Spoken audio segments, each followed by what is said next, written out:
Well, good morning, Ainsley and Stephen Bryan. Good to see you all. Yeah, the sound bites that you played, this is part of the problem. There is a lot of misinformation out there, and it's pretty shameful that there are elected officials that are trying to exploit the lack of information and the lack of knowledge about this entire issue and fearmonger. That's exactly what this is. So let's get a couple of things straight about the 3D gun debate. First off, they're trying to blame this on the Trump administration, which is silly to do so. It's silly to blame this on the Trump administration. This is something you're talking about, illegal activity that's been legal since the inception of America.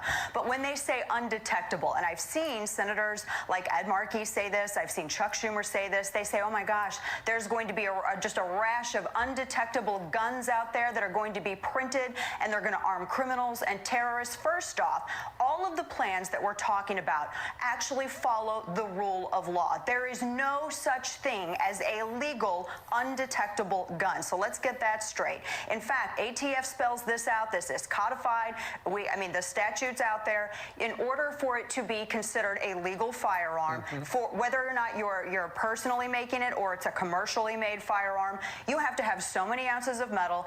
You can't have such a thing. And they're lawmakers, so they should know that this is because of the literally named Undetectable Firearms Act of 1988 that, I would like to add, the NRA helped to craft. So it's been illegal for 30 years, thanks in part to the NRA, that none of these lawmakers want to acknowledge, but then they want to blame that organization simultaneously. Secondly, they talk about all of these criminals that are going to get their hands on all of these 3D printing machines and print out all of these plastic guns. Okay, so full disclosure here, I'm actually looking into purchasing a 3D printer. And I was talking to a friend of mine last night, and I don't think that people realize how expensive it is to get a decent 3D printer that's going to be able to handle like heavy-duty plastic. To get the materials and to get the printer, you're talking about dropping serious coin on a machine to print out a plastic firearm that may last a few rounds before it breaks. It's very expensive. It's cost prohibitive. Criminals are not going to go out and buy 3D printed machines when they can get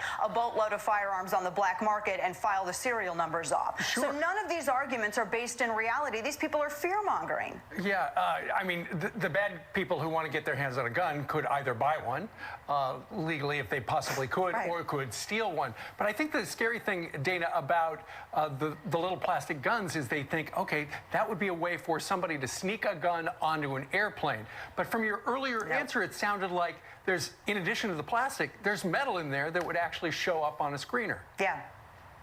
Yeah, you have to have metal be a part of it. That's again the Undetectable Firearms Act. You have to have, I think it's something like 3.6 now. There's so many ounces of metal that you have to incorporate into the firearm, and that's according to that's federal law. That's what they're not telling you. And furthermore, let's look at the physics of this. I don't want to. Right? That's what people are saying. You could pop the piece of metal. If you want to break the law, if you want to violate the law, and you want to have something that's actually not going to be sturdy and is going to be suspect. But again, criminals are going to violate the law because that's who criminals are. And it's really sad that law-abiding Americans are constantly having to pay the price for criminal actions. And it's really sad that millions of Americans, simply because of their fellowship in a Second Amendment organization, are constantly blamed for either misinformation or the actions of criminals. And I really wish that Chuck Schumer and Ed Markey and all of these other lawmakers would acknowledge the law, tell their constituents about it, and maybe give some credit where credit's due. Why do you want a 3D printer? That'll happen. I'm interested in the mechanics of it. I just like how things work, and I think it would be fun to put it together. And why not? It's like I also knit, so do you? Really? Oh, really? Okay.